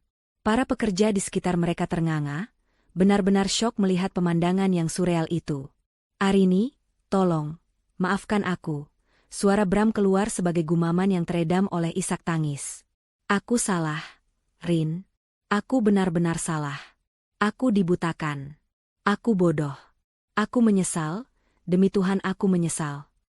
Tolong kami, Arini, sambung Rania, wajahnya sudah basah oleh air mata dan kotor oleh debu. Kami tidak punya apa-apa lagi. Kami sudah 3 hari tidur di jalanan. Kami lapar. Tolong, beri kami sedikit belas kasihan. Sedikit uang untuk makan, atau tempat untuk berteduh malam ini saja. Kami mohon. Permohonan mereka yang putus asa menggema di ruangan yang setengah jadi itu. Mereka menangis, memohon, merendahkan diri mereka sepenuhnya. Bram bahkan mencoba menyalahkan Rania secara halus. Aku tersesat, Rin. Dia membuatku melakukan hal-hal yang tidak seharusnya. Tapi sekarang aku sadar. Tolong, beri aku satu kesempatan lagi untuk memperbaiki semuanya. Rania melirik Bram dengan tajam mendengar itu, tetapi ia terlalu putus asa untuk berdebat. Ia hanya terus menangis dan memohon. Selama itu semua, Arini hanya berdiri diam. Seperti patung pualam. Ia membiarkan mereka mengeluarkan semua drama mereka. Ia membiarkan mereka merendahkan diri mereka sampai ke titik terendah. Ia membiarkan para pekerjanya melihat dengan jelas betapa menyedihkannya dua orang ini. Ketika isak tangis mereka mulai mereda, hanya menyisakan napas yang terengah-engah, Arini akhirnya bergerak. Ia melangkah maju perlahan, sepatu botnya menimbulkan suara pelan di lantai yang berdebu. Ia berhenti tepat di depan mereka, menatap rendah pada dua sosok yang bersujud di kakinya. Ia berjongkok, menyamakan tingginya dengan mereka. Bram dan Rania mengangkat kepala mereka dengan penuh harap, mata mereka yang sembab mencari secercah pengampunan di wajah Arini. Tapi mereka tidak menemukannya. Yang mereka temukan hanyalah kekosongan yang dingin. Arini tidak menatap mereka. Ia menatap lurus ke arah mandornya yang berdiri membeku di belakang mereka. Suaranya, ketika akhirnya keluar, terdengar sangat tenang, sangat jelas, dan sangat mematikan. "Pak Mandor," katanya dengan nada biasa, seolah sedang meminta tambahan semen. "Tolong panggilkan polisi." Bram dan Rania membeku. Harapan di mata mereka langsung padam, digantikan oleh kengerian dan ketidakpercayaan. Sang mandor tampak bingung. "Polisi, Bu? Untuk apa?" Arini akhirnya mengalihkan pandangannya ke arah Bram dan Rania. Senyum tipis yang sama sekali tidak ramah tersungging di bibirnya. "Bilang saja," lanjutnya, matanya tidak pernah meninggalkan wajah mereka yang pucat pasi, ada gelandangan yang masuk tanpa izin ke properti pribadi dan mengganggu pekerjaan. Gelandangan. Kata itu menghantam mereka seperti sambaran petir. Ia tidak lagi menganggap mereka sebagai mantan suaminya atau selingkuhannya. Di matanya, mereka tidak lebih dari sampah masyarakat. Pengemis tak bernama yang mengotori lantainya. Ini bukan penolakan. Ini adalah penghapusan. Ia telah menghapus mereka sepenuhnya dari eksistensinya. Wajah Bram dan Rania dipenuhi kengerian saat mereka akhirnya menyadari satu hal. Tidak ada belas kasihan di hati wanita ini. Sama sekali tidak ada. Kata-kata Arini, "Panggilkan polisi," menggantung di udara yang penuh debu, lebih dingin dan lebih tajam dari angin malam manapun. Untuk sesaat, waktu seolah berhenti. Wajah Bram dan Rania membeku dalam ekspresi horor murni, ketidakpercayaan, dan kepanikan total. Harapan terakhir yang mereka pegang erat-erat, harapan akan adanya sisa belas kasihan di hati Arini, kini telah direnggut dan dihancurkan berkeping-keping di depan mata mereka. Sang mandor, seorang pria kekar yang biasanya tegas, tampak ragu. Ia menatap Arini, lalu pada dua orang yang masih bersujud di lantai. "Tapi, Bu, mereka." Arini mengangkat tangannya sedikit, sebuah isyarat untuk berhenti. Matanya tidak pernah meninggalkan Bram dan Rania. "Tidak apa-apa, Pak Tarno. Tidak perlu panggil polisi." Secercah kelegaan yang luar biasa melintas di wajah Bram dan Rania. Mungkin ia hanya menggertak. Mungkin hatinya luluh juga. "Tolong minta semua pekerja untuk istirahat di luar dulu selama 15 menit. Lanjut Arini, suaranya tetap tenang dan terkendali. "Saya perlu bicara sebentar. Setelah itu, kita lanjutkan lagi pekerjaan." Pak Tarno mengangguk mengerti. Dengan beberapa isyarat tangan, ia mengarahkan para pekerjanya untuk keluar dari ruko, meninggalkan Arini sendirian bersama dua arwah dari masa lalunya. Pintu kaca ditutup, meredam suara jalanan dan menciptakan sebuah panggung yang privat dan mencekam. Arini tetap berjongkok di depan mereka. Ia menatap mereka satu persatu, seolah sedang mempelajari spesimen langka. "Jadi, kalian minta maaf," katanya, bukan sebagai pertanyaan, tetapi sebagai sebuah pernyataan fakta. Suaranya pelan, nyaris berbisik, yang justru membuatnya terdengar lebih mengancam. Bram mengangguk cepat-cepat, seperti boneka pajangan. "Iya, Rin. Aku minta maaf. Dari lubuk hatiku yang paling dalam." "Maaf?" lanjut Arini, seolah sedang merenungkan makna kata itu. Maaf itu untuk kesalahan yang tidak disengaja. Untuk secangkir kopi yang tumpah, untuk janji yang terlupa karena sibuk. Tapi yang kalian lakukan bukanlah kesalahan. Itu adalah pilihan. Serangkaian pilihan sadar yang kalian buat setiap hari selama berbulan-bulan. Ia mencondongkan tubuhnya sedikit lebih dekat. "Kau, Bram," katanya, matanya menusuk lurus ke mata mantan suaminya. "Kau pikir pengkhianatanmu hanya tentang kau tidur dengan wanita ini?" Ia melirik Rania dengan tatapan merendahkan. "Bukan. Pengkhianatanmu jauh lebih dalam dari itu. Aku ingat, saat aku menunjukkan padamu desain pertamaku untuk rumah itu. Rumah yang kubeli dengan uang warisan orang tuaku. Kau bilang, 'Bagus, tapi sepertinya lebih baik begini.' Lalu kau mengubah beberapa detail kecil, dan setelah itu menceritakan kepada semua temanmu bahwa itu adalah ide besarmu. Kau ingat? Bram terdiam, wajahnya pucat. Aku ingat, saat aku ingin mengikuti kompetisi desain nasional. Impianku. Kau bilang, untuk apa? Urus saja rumah. Kau mematahkan sayapku pelan-pelan, Bram. Bukan karena kau tidak ingin aku terbang, tapi karena kau takut aku akan terbang lebih tinggi darimu. Kau tidak menginginkan seorang pasangan. Kau menginginkan seorang asisten rumah tangga pribadi yang cantik dan pintar yang bisa kau pamerkan, yang bisa mendukung egomu yang rapuh. Arini kemudian mengalihkan pandangannya pada Rania, yang gemetar di bawah tatapannya. Dan kau, desis Arini. Kau pikir kau menang?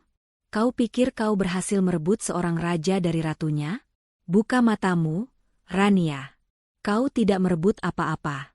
Kau hanya memungut sisa-sisa. Pria yang kau lihat saat bersamaku, pria yang sukses, yang percaya diri, yang punya segalanya, adalah produk dari dukunganku yang tanpa henti. Aku yang mendorongnya saat dia ragu, aku yang menghiburnya saat dia gagal, aku yang mengelola kehidupannya agar dia bisa fokus pada karirnya. Tanpa fondasi yang aku bangun, dia hanyalah bangunan kosong yang angkuh. Arini tersenyum sinis. Kau tidak mencuri hartaku yang paling berharga. Kau justru mengambil bebanku yang paling berat. Seharusnya aku berterima kasih padamu. Rania terisak lebih keras, tidak sanggup lagi berkata-kata. Hinaan itu terlalu menyakitkan, terlalu tepat sasaran. Arini kembali menatap keduanya. Kalian datang ke sini, bersujud di lantai milikku, menangisi nasib kalian. Kalian mengeluh karena kehilangan rumah. Rumah? Ia tertawa kecil, tawa yang mengerikan. Itu bukan sekadar tumpukan batu bata dan semen bagiku. Itu adalah warisan orang tuaku. Itu adalah malam-malam tanpa tidur saat aku merancangnya. Itu adalah keringatku saat aku mengawasi pembangunannya. Setiap sudut di rumah itu adalah bagian dari diriku. Dan kalian menodainya. Kalian bercinta di atas kerja kerasku. Kalian mengadakan pesta di atas air mataku. Kalian bersulang untuk cinta baru kalian di atas puing-puing hatiku. Ia berdiri, menjulang tinggi di atas mereka seperti seorang hakim yang akan membacakan vonis. Dan sekarang, kalian datang meminta belas kasihan? Kalian memintaku untuk membagi hasil kerja kerasku yang baru ini dengan kalian? Arini menggelengkan kepalanya pelan. Tidak. Permohonan maaf kalian tidak diterima. Karena itu tidak tulus. Kalian tidak menyesali perbuatan kalian. Kalian hanya menyesali konsekuensinya. Ia berjalan menuju pintu, membelakangi mereka. Aku tidak akan memberimu uang. Aku tidak akan memberimu tempat tinggal. Aku tidak akan memberimu apa-apa selain pelajaran yang sangat berharga. Kalian ingin menikmati hasil kerja kerasku, kan? Silakan. Inilah hasilnya. Penderitaan yang kalian rasakan saat ini adalah satu-satunya hal yang berhasil kalian bangun bersama. Nikmatilah. Ia membuka pintu dan memberi isyarat kepada Pak Tarno. Sudah selesai. Silakan lanjutkan pekerjaan. Para pekerja mulai masuk kembali, melewati Bram dan Rania yang masih terpaku di lantai, kini benar-benar hancur dan tanpa harapan. Vonis telah dijatuhkan. Tidak ada pengampunan. 2 orang petugas keamanan yang dipanggil oleh Pak Tarno, bukan polisi, tetapi petugas keamanan gedung, datang dan dengan sopan namun tegas meminta Bram dan Rania untuk pergi. Dengan sisa-sisa tenaga, mereka bangkit. Tubuh mereka terasa berat, digerakkan hanya oleh rasa malu yang luar biasa. Saat mereka digiring keluar seperti penjahat, melewati Arini yang kini sudah kembali sibuk membahas cetak biru dengan mandornya seolah tidak ada yang terjadi, Bram tidak tahan lagi. Semua rasa malu, penyesalan, dan kekalahannya meledak menjadi satu semburan amarah terakhir yang sia-sia. Kamu iblis, teriaknya, suaranya serak dan penuh kebencian. Kamu benar-benar iblis berhati batu. Arini berhenti sejenak. Ia tidak menoleh, hanya sedikit memiringkan kepalanya. Senyum tipis yang penuh kemenangan tersungging di bibirnya. Kalian yang menciptakan iblis ini, jawabnya dengan tenang, suaranya terdengar jelas di antara suara ketukan palu dan deru mesin bor. Selamat menikmati hidup. Kemudian ia kembali bekerja, tidak pernah menoleh ke belakang lagi. Ia tidak perlu melihat mereka pergi. Baginya, mereka sudah lama lenyap. 6 bulan kemudian, fasad kaca ruko di Jalan Sudirman itu berkilauan di bawah cahaya lampu malam yang gemerlap. Musik jazz yang lembut mengalun keluar melalui pintu yang terbuka lebar, bercampur dengan suara tawa dan percakapan puluhan orang di dalamnya. Balon-balon perak dan putih menghiasi ruangan, dan para pelayan bergerak lincah menyajikan sampanye dan kanape. Malam itu adalah malam pembukaan resmi, Arini, Desain Lifestyle. Arini berdiri di tengah-tengah keramaian, menjadi pusat dari alam semestanya sendiri. Ia mengenakan gaun merah sederhana namun elegan yang menonjolkan auranya yang percaya diri dan berbinar. Ia menyapa para tamu, dari klien arsitektur lamanya hingga teman-teman baru dari komunitas bisnis. Dita berdiri di sisinya, matanya berkaca-kaca karena bangga.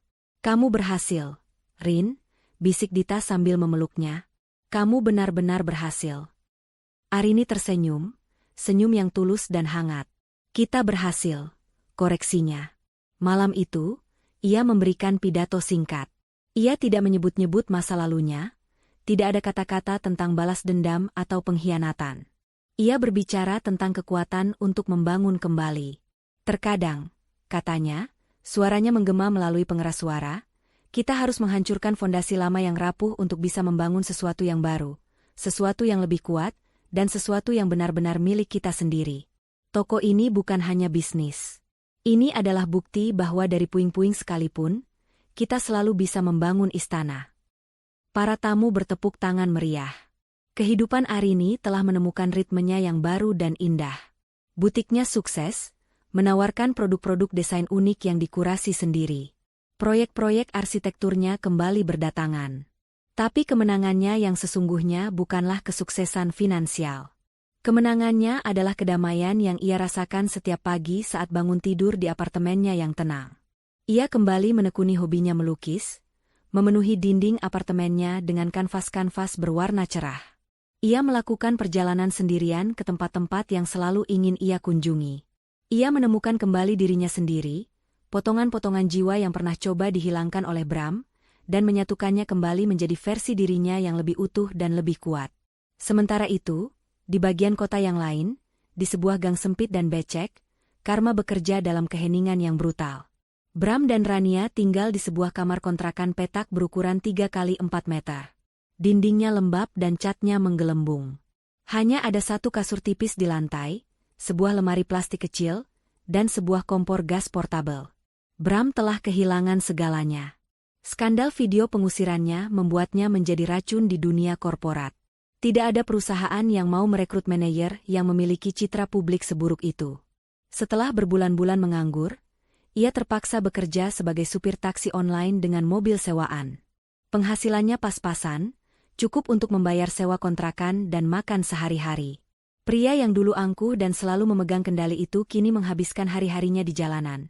Menatap gedung-gedung tinggi yang dulu menjadi taman bermainnya, kini menjadi monumen dari kehidupannya yang hilang. Wajahnya selalu tampak lelah, bahunya merosot karena beban kekalahan yang permanen. Rania bernasib tidak lebih baik. Kecantikannya yang dulu menjadi modal utamanya, kini luntur oleh penderitaan. Tanpa uang untuk perawatan mahal, tanpa kehidupan sosial untuk dipamerkan, ia menjadi versi bayangan dari dirinya yang dulu. Ia bekerja sebagai pelayan di sebuah kedai kopi kecil, pekerjaan yang ia benci dengan segenap jiwa. Setiap hari ia harus menahan hinaan dari pelanggan atau omelan dari atasannya. Ia menjadi pribadi yang pahit, sinis, dan penuh amarah. Cinta mereka yang katanya sejati telah membusuk menjadi racun. Tidak ada lagi kata-kata manis atau pelukan hangat. Kamar sempit mereka lebih sering diisi oleh pertengkaran sengit tentang hal-hal sepele. Uang adalah sumber pertengkaran utama. "Uang setoran mobil hari ini kurang," bentak Bram pada suatu malam, melempar beberapa lembar uang lecek ke atas kasur. "Itu saja yang kau dapat," balas Rania dengan nada mengejek, sambil menghitung uang tip hasil kerjanya. "Payah. Dulu kau janji akan memberiku bulan, sekarang kau bahkan tidak bisa membelikanku sebungkus rokok. Kalau saja kau tidak serakah dengan pernikahan mewah sialan itu, kita masih punya tabungan," raung Bram. "Ini semua salahmu. Kau yang meracuni pikiranku." "Salahku? Kau yang bodoh karena tidak tahu rumah itu bukan milikmu. Kau yang menyeretku ke dalam neraka ini. Aku menyesal pernah bertemu denganmu. Jerit Rania, air matanya kini adalah air mata amarah, bukan kesedihan. Pertengkaran itu terus berlanjut. Sebuah simfoni kebencian yang menjadi lagu pengantar tidur mereka setiap malam. Adegan terakhir beralih kembali ke Arini. Ia sedang duduk di balkon apartemennya, beberapa bulan setelah pembukaan butiknya. Langit malam cerah, dan lampu kota berkelip di bawahnya seperti lautan berlian. Ia tidak sendirian. Di sampingnya duduk seorang pria, Rian, kolega lamanya yang dulu membelanya di kantor. Mereka tidak sedang berkencan, hanya menikmati percakapan sebagai teman baik, berbagi tawa atas secangkir teh hangat. Ada potensi di sana, sebuah awal yang baru, tetapi Arini tidak terburu-buru. Kebahagiaannya tidak lagi bergantung pada kehadiran seorang pria. Ia menatap ke kejauhan, ke arah ganggang gelap di antara gedung-gedung yang menjulang tinggi. Ia tahu, di salah satu gang itu, Bram dan Rania mungkin sedang menjalani karma mereka. Tapi ia tidak lagi memikirkannya. Mereka hanyalah suara bising di masa lalu, gema yang semakin lama semakin memudar. Ia menarik napas dalam-dalam, menghirup udara malam yang sejuk. Ia merasakan kedamaian. Kedamaian yang ia perjuangkan, yang ia raih dengan tangannya sendiri. Kemenangan sejatinya bukanlah saat melihat musuh-musuhnya jatuh. Kemenangan sejatinya adalah saat ia berhasil bangkit, membangun kembali dunianya, dan menemukan kebahagiaan di dalamnya. Sementara mereka yang telah menganiayanya dibiarkan untuk hancur oleh sifat mereka sendiri. Keadilan telah ditegakkan, keseimbangan telah pulih. Dan di bawah langit yang penuh bintang, Arini tersenyum. Ia bebas.